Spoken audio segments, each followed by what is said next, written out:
Opo! Parcel! Ali, parcel mo!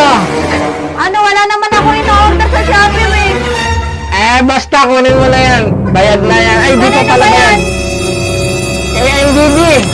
Order ba? Hindi ko alam. Basta. Kunin mo na po. Ano kunin? Magkano yan? Ano lang po? 3.5. 3.5? Ang laki naman. Basta po. Bayaran niyo po. Teka lang, hanap lang ang pambayad. Kunin niyo po muna. Para hindi na po babalik.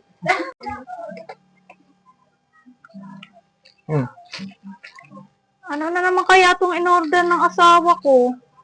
Hindi naman sinabi sa akin o-order siya.